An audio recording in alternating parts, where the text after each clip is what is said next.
Nous allons papoter aujourd'hui les amis. Je vous avais demandé sur Instagram en story de me poser des questions parce que j'avais envie de filmer une vidéo chit-chat dans laquelle je réponds à vos questions. J'ai rempli mon petit pot de produits que j'aime beaucoup et dont je ne vous parle pas souvent. C'est l'occasion de vous représenter des favoris, des anciens favoris, des choses comme ça. Et donc j'ai sélectionné pas mal de questions sur mon téléphone. Évidemment je ne pourrai pas répondre à tout le monde, je suis désolée. Et comme je vous avais dit, celles qui sont un petit peu trop de l'ordre privé et personnel, je ne répondrai pas. Donc rapidement au niveau du make-up, ce que je vais faire plutôt qu'à chaque fois vous dire j'utilise ça, ça va faire perdre du temps par rapport aux questions, je vous ferai apparaître le produit en image en fait à côté là, et puis je mettrai évidemment le nom des produits et les liens des produits dans la barre d'infos. Alors la première question, Caro Angel 38 me demande qu'est-ce qui te plaît le plus et le moins dans cette activité de youtubeuse. Alors, ce qui me plaît le plus dans cette activité de youtubeuse, c'est les échanges en fait que j'ai avec vous. Voilà, parce que ça m'a permis en fait de pouvoir partager ma passion avec d'autres personnes. Autour de moi, je ne connais pas de gens qui aiment autant que moi le make-up, et du coup j'avais personne avec qui partager tout ça, et aujourd'hui j'ai toute une communauté avec qui je peux échanger sur le maquillage, échanger sur ma passion, et je trouve ça super. J'ai même créé des liens un petit peu forts avec certaines personnes que j'ai connues grâce à ma chaîne, hein. Donc ça pour moi c'est vraiment le côté positif, c'est le côté humain, le côté partage. Et finalement le côté négatif c'est un petit peu lié à l'humain aussi. Alors au-delà des commentaires haineux, quand c'est des insultes ou des trucs comme ça, mais vraiment ça me glisse dessus, mais alors à un point vous imaginez pas. Mais je crois que ce qui me perturbe le plus dans les commentaires que je peux recevoir, etc., c'est le manque de tact des personnes. Parce que je suis quelqu'un qui justement fait très attention.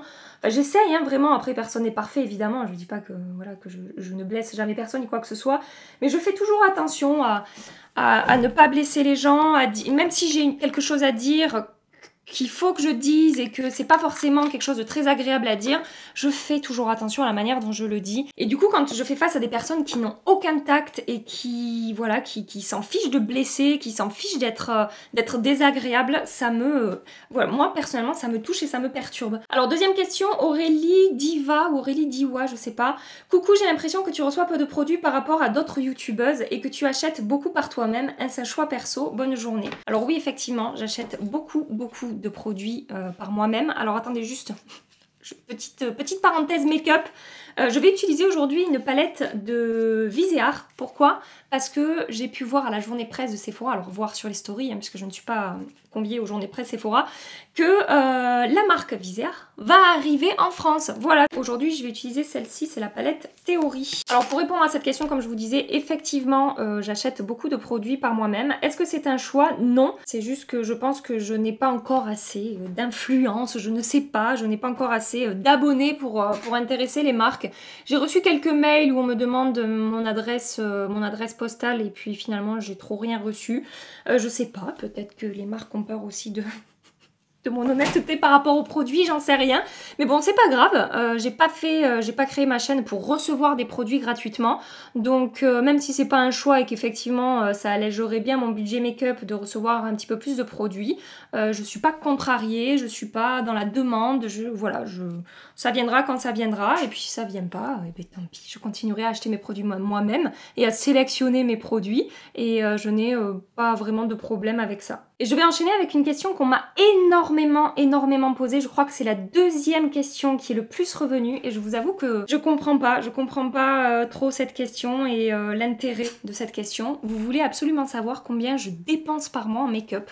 Pourquoi? Est-ce que vous pouvez m'expliquer pourquoi vous avez besoin de savoir combien je dépense en make-up, sachant que j'ai une chaîne YouTube et que donc forcément j'ai un budget make-up faramineux, sachant que le thème de ma chaîne, le thème principal, c'est le test de nouveauté et le test de make-up. Donc forcément je dépense beaucoup de mon salaire dans le maquillage. Alors avant que je commence ma chaîne YouTube, évidemment que je dépensais déjà pas mal d'argent dans le make-up parce que c'est vraiment une passion que j'ai depuis une dizaine d'années. Donc oui, j'avais déjà beaucoup de maquillage, mais depuis que j'ai ouvert ma chaîne, je suis toujours à acheter des nouveautés, etc. pour faire des tests et des revues, donc forcément ça représente un gros budget. Et et sachez que depuis que j'ai ouvert ma chaîne, j'achète par exemple beaucoup moins de fringues. Avant, j'aimais m'acheter des jolis sacs à main, des jolies chaussures, enfin, j'aime toujours, mais mon budget, voilà, a changé, c'est-à-dire qu'aujourd'hui, je dépense beaucoup plus en maquillage et beaucoup moins, par exemple, en fringues, en sacs, en chaussures ou d'autres choses. Voilà, mais ça, c'est un choix personnel que j'ai fait en ouvrant ma chaîne. Je n'ai aucun souci avec ça. Maintenant, le montant exact, non, je vous donnerai pas de montant exact. De toute façon, ça varie selon les mois. Et à savoir aussi que je travaille à côté de YouTube, hein, que voilà, j'ai un salaire tous les mois et que avec ce salaire, je me paye mon make-up et mes nouveautés. Question suivante, Jleiax.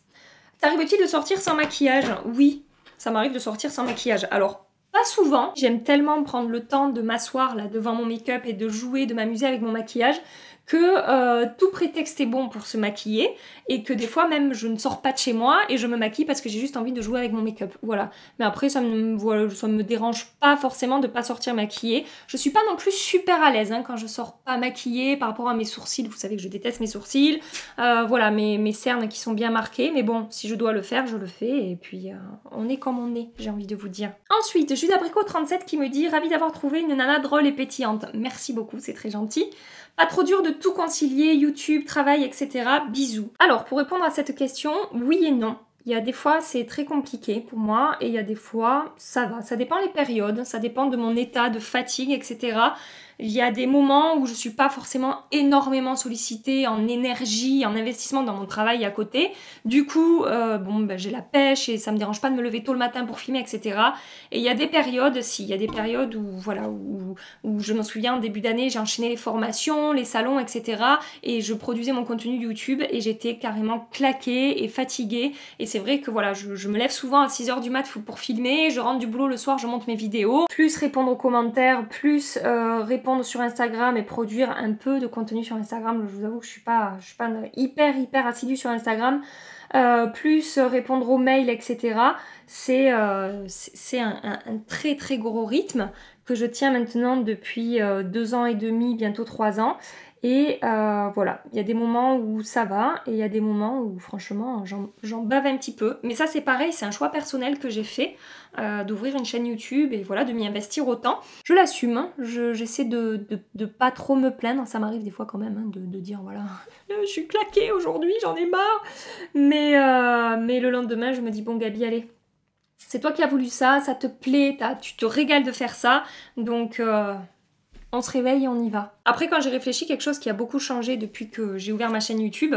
Avant, je partais beaucoup plus en week-end, je faisais beaucoup plus de déplacements à droite à gauche pour du loisir.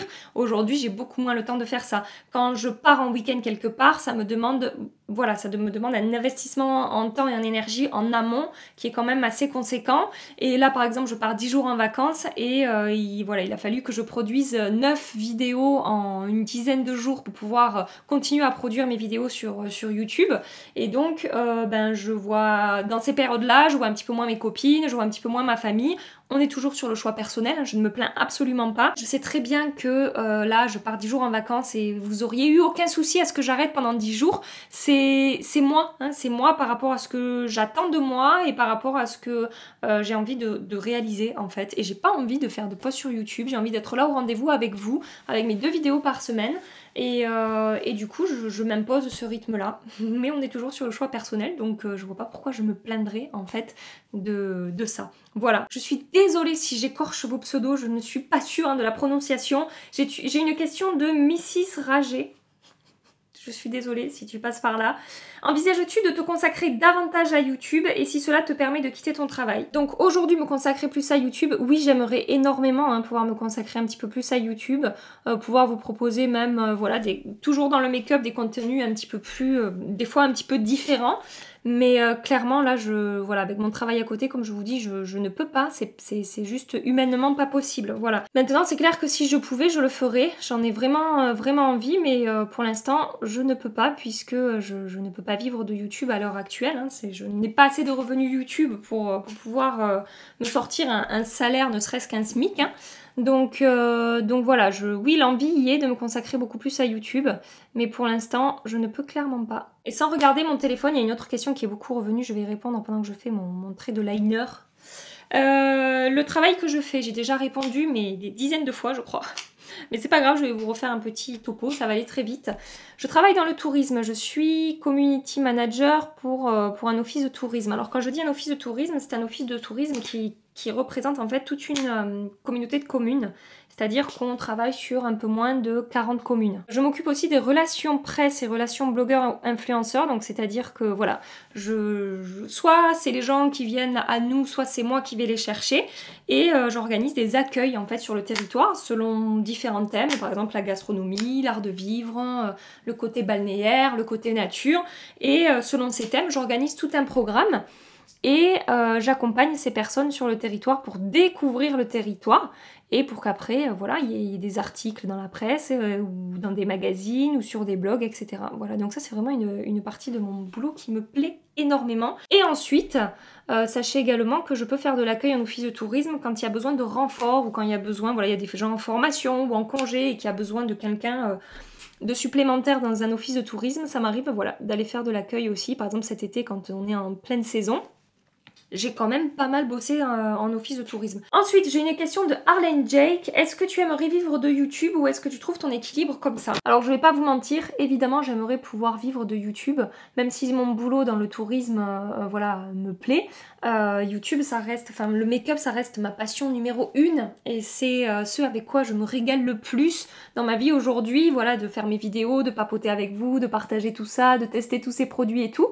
Donc évidemment que si un jour je peux en vivre, ce serait vraiment génial. Mon équilibre, pour l'instant, je le trouve. Après, ce que je me dis des fois, quand j'ai des coups de mou, je me dis, et au niveau de l'énergie, hein, je me dis que je tiendrai pas non plus ce rythme d'avoir, comme si presque j'avais 2 boulots à plein temps. Je tiendrai pas ce rythme éternellement. Voilà, donc... on verra bien où ça me mène, et puis si je peux un jour en vivre, tant mieux, et si je n'en vis pas, et bien écoutez, peut-être je ralentirai un petit peu le rythme des vidéos, je passerai avec plus qu'une vidéo par semaine, on verra bien. Mais en tout cas, c'est pas dans les projets à court terme, hein, là, de ralentir ou quoi que ce soit, je vous parle en me projetant un petit peu dans les années à venir, même si j'ai beaucoup de mal à me projeter. J'ai une question où on me dit où te vois-tu dans 5 ans? Je suis mais tellement incapable de répondre à ce genre de questions. Je me projette sur, on va dire, 6 mois devant, mais je ne sais absolument pas me projeter dans les années à venir. Et je sais qu'il y a des gens qui ont besoin de se projeter, qui ont besoin de savoir où ils vont. Moi, je vous avoue que pas forcément. Du moment que ça va, que ça roule, que voilà, je rencontre pas de soucis particuliers, j'ai pas besoin de me projeter dans le très long terme. Voilà, donc je ne saurais pas répondre à cette question où je me vois dans 5 ans. Je me vois avoir gagné au loto, avoir acheté une licorne et avoir fait le tour du monde sur le dos de ma licorne. Voilà. Est-ce que tu es plutôt mer ou montagne? Ah, on va parler de mon enfance un petit peu. C'est pour ça que j'ai sélectionné cette question. Attendez, j'ai oublié de vous dire de qui. La question de Aline Baudour. J'ai bien aimé cette question. Eh bien écoutez, même si je vis au bord de la mer, je préfère la montagne. Pourquoi? Parce que, en gros, toutes mes vacances quand j'étais petite, avec mes parents, on les passait à la montagne. L'été, on louait un gîte dans les Pyrénées, qui sont à 1h30, 2h de chez moi, et on passait nos étés à la montagne, à faire de la randonnée, à profiter de la fraîcheur de la montagne, et du coup, mon cœur balance clairement pour la montagne. J'aime aller à la mer parce que c'est très beau, parce que c'est reposant, parce que c'est agréable, apaisant, etc. Mais par exemple cet été, j'ai dû aller 2 fois à la mer. Il y a tellement de monde chez nous l'été à la mer que je n'y vais pas. Ou alors j'y vais le soir. Je prends mon pique-nique avec ma petite famille et on pique-nique, il n'y a plus personne à la plage et on en profite comme ça. Mais c'est vrai que je ne suis pas une grande consommatrice de plage, voilà. Après, quand je fais des voyages et que je suis dans un pays où la mer est belle, où la côte est belle, évidemment, je me régale d'aller visiter des belles criques, de passer du temps à m'imprégner des beaux endroits qui peuvent être au bord de la mer. C'est très beau, mais le concept plage, se mettre là sur le sable comme ça et attendre que le temps passe, je tiens 1 heure et je me casse, voilà. Donc... je suis plutôt montagne, vous aurez compris. Donc ensuite, question suivante, Jenski Bradshaw, comment gères-tu la négativité de YouTube? J'ai un petit peu répondu tout à l'heure. La négativité YouTube, quand c'est des commentaires du style t'es trop moche, tu sers à rien, c'est horrible comment tu maquilles tes sourcils. Oui, je sais, merci. Je suis plutôt presque attristée de savoir qu'il y a des gens qui sont pas bien dans leur vie au point de laisser ce genre de commentaires à des gens. mais pas plus. Et comme je vous ai dit tout à l'heure, le manque de tact qui me dérange le plus, comment est-ce que je le gère? Eh bien quand vraiment ça me dérange, j'essaie, mais c'est dur, de ne pas répondre tout de suite en fait. Faut que j'arrive à faire redescendre le coup de pression qui me monte quand je lis ce genre de commentaires. Et une fois que c'est descendu, soit je me dis bon ben en fait ça sert à rien que je réponde, j'ai pas envie de répondre à ça parce que je vois pas pourquoi je me fatiguerais à répondre pour quelqu'un qui est aussi désagréable. Soit je réponds en essayant de le tourner à la dérision, soit si je peux pas attendre de répondre et que je réponds sur le moment, des fois je réponds un petit peu, voilà, un petit peu de manière sèche. Mais en même temps, je considère que c'est juste, voilà, que c'est juste le retour normal des choses. Quand on laisse un commentaire désagréable à quelqu'un, il faut pas s'étonner de recevoir un commentaire désagréable. Et du coup, c'est déjà arrivé les fois où je répondais sur le même ton finalement que les commentaires qui m'avaient été laissés, qu'on me dise oui, tu n'acceptes pas la critique, on ne peut rien te dire. Non, c'est pas que j'accepte pas la critique et qu'on pourrait me dire. Si la critique est dite de manière constructive et qu'il y a un argumentaire derrière la critique, on en discute et il n'y a pas de souci. Si une personne vient me dire, par exemple, voilà, personnellement, j'applique pas autant de produits sur mon visage, est-ce que tu peux m'expliquer qu'est-ce que tu y gagnes ou qu'est-ce que ça t'apporte d'appliquer 2 poudres, d'appliquer 2 bases, etc.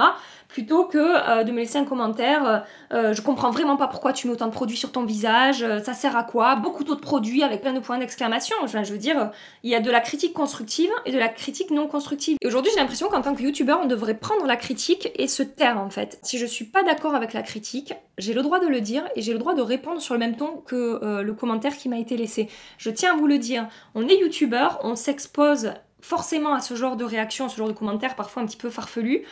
C'est pas pour ça que je dois juste me taire et dire oui d'accord, j'accepte la critique. Non, si je suis pas d'accord, je dis que je suis pas d'accord. Voilà. J'ai le droit de répondre et j'ai le droit de pas être d'accord en fait avec la manière dont sont dit les choses. Et souvent ce qui me fait réagir négativement, comme je vous dis, c'est pas finalement le fond du message, et c'est ce que j'ai souvent répondu en commentaire après, c'est pas le fond du message qui me dérange, c'est la forme du message qui me dérange. Heureusement 9 personnes sur 10 qui me suivent ici sur YouTube sont complètement au courant de ce que je suis en train de dire, mais il y a certaines personnes voilà, qui ont tendance à oublier qu'on est des êtres humains derrière, voilà, qui ont un petit cœur sensible hein, et qui ont des émotions et qui réagissent aux choses. Il est beau cet anti-cerne Too Faced, j'ai utilisé le Born This Way Multi-Use Sculpting Concealer, ça faisait un petit moment que je l'avais pas utilisé.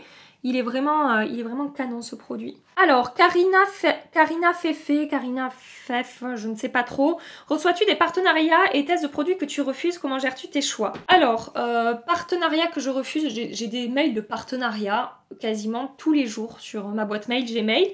Des partenariats pour des montres, des partenariats pour des bijoux, des partenariats pour des machines à épiler, des partenariats pour de la déco, des partenariats pour des fringues et je refuse systématiquement puisque ma chaîne est uniquement dédiée au maquillage. Et donc comment est-ce que je gère mes choix? Bon, sachez déjà que j'ai fait qu'un partenariat, c'était avec Herborian, vous le savez. C'était sur 2 produits que je connaissais déjà et que je vous présentais sur ma chaîne depuis des lustres. Donc voilà, et j'ai pas eu de problème à vous présenter ces produits sur ma vidéo partenariat avec Herborian. Et si j'avais plus de propositions de partenariat, comment je le gérerais? Je pense que je le gérerais par rapport à ce qui m'est proposé, quel produit est à tester, de quelle marque, etc. Marque petit prix ou marque plus chère, hein, c'est pas du tout ce que je veux dire, mais voilà, là souvent je reçois des mails de partenariat pour des fossiles magnétiques, ça fait partie des cosmétiques en soi, mais non, enfin ça correspond tellement pas à ce que j'ai envie de vous proposer sur ma chaîne que je refuse. J'avais reçu une demande de partenariat pour un épilateur brown, on reste dans le thème beauté, mais non, ça correspond pas à ce que j'ai l'habitude de vous présenter sur ma chaîne. Et sachez que là on m'a proposé un autre partenariat, alors ce sera pas une vidéo diffusée sur ma chaîne, vous verrez ça dans quelques temps. Avant de dire oui, j'ai dit envoyez-moi le produit, je le teste une semaine et dans une semaine je vous dis si oui ou non j'accepte le partenariat. Si le produit me plaît, ok, on partira. Si le produit me plaît pas, on en reste là et puis vous trouverez quelqu'un d'autre pour faire ce partenariat. Voilà comment je gère les demandes de partenariat quand elles sont intéressantes et pertinentes par rapport au sujet de ma chaîne. Papillon d'Onyx me demande, envisages-tu de nous parler skincare? Je suis sûre que tu as un avis éclairé sur le sujet. Eh bien ne sois pas si sûre, je n'ai absolument pas d'avis éclairé sur le sujet. Je n'y connais rien en skincare, je vous l'ai déjà dit 100 fois et c'est pour ça que je n'en parle pas sur ma chaîne, parce que je ne me sens pas légitime à vous parler de quelque chose que je ne connais pas. Ce n'est pas une passion, ce n'est pas le thème de ma chaîne. Le thème de ma chaîne restera le make-up. On m'a demandé aussi si j'allais parler fringues. Absolument pas, je ne parlerai pas d'habits sur ma chaîne, ce n'est pas... J'aime bien ça, mais ça n'est pas une passion. Je veux rester sur un sujet qui me passionne et on restera sur le make-up, voilà, sur ma chaîne. Ensuite, j'ai une question de Na3 Tagine. Quel produit dans ta collection te rappelle un souvenir des plus agréables dans ta vie? Alors, pour répondre à cette question, je me suis dit que j'allais vous parler d'une palette. Je pense que c'est la palette de fard à paupières à laquelle je suis le plus attachée sentimentalement parlant. Alors, c'est pas forcément un des moments les plus agréables de ma vie, mais en tout cas, dans ma vie de passionnée make-up, c'est un moment dont je me souviendrai toujours. Et cette palette représente clairement ce moment. Cette palette, c'est une palette de chez MAC Cosmetics que j'avais concoctée moi-même.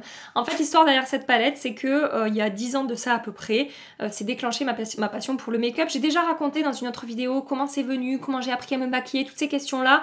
Je vous renvoie à ma vidéo précédente Chit Chat, je vous le mets dans la barre d'infos.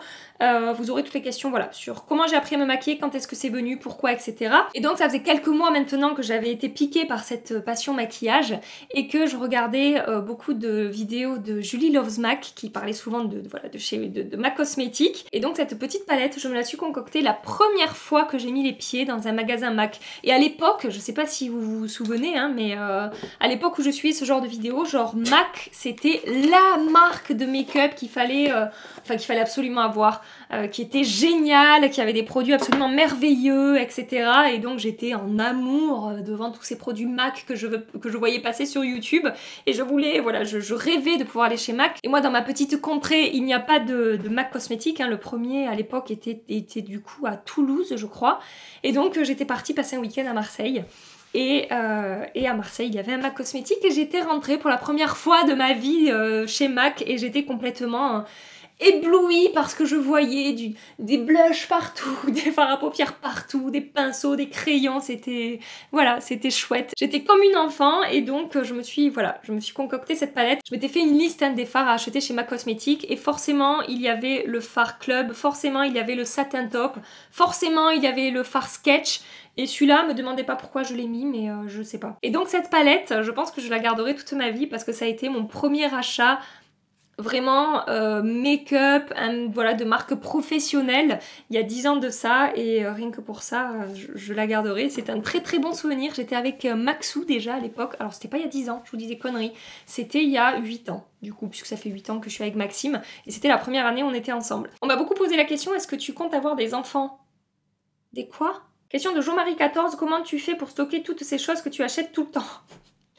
Alors, sachez que je donne beaucoup autour de moi. Par exemple, la dernière fois que je suis allée manger avec un groupe d'amis, j'ai rempli un tote bag de make-up et je suis arrivée là-bas et on a tout étalé sur la table et elles se sont servies, elles sont reparties avec plein de make-up. Et donc sur tout le sac que j'avais emmené, franchement il devait y avoir au moins 3 kilos de make-up, je suis revenue avec 5 petits produits qui n'ont intéressé personne, mais voilà, c'est une manière pour moi d'évacuer les choses. Hier j'ai refait un petit peu de tri, j'en ai mis de côté pour ma mère, j'en ai mis de côté pour mes copines, donc voilà. Ça m'arrive aussi d'en vendre autour de moi. J'ai des collègues de boulot par exemple qui vont me dire ah Gabi, j'aurais besoin d'un anti-cerne, est-ce que tu en aurais pas un? Je leur revends quasiment, enfin franchement un prix dérisoire, les produits que j'ai un petit peu en stock. Ça m'est arrivé de faire quelques ventes sur Instagram de temps en temps. Alors ce que je fais souvent, c'est que j'attends 6 mois et je fais une grosse vente sur Instagram ou autour de moi ou peut-être sur Vinted, ça s'était mal passé.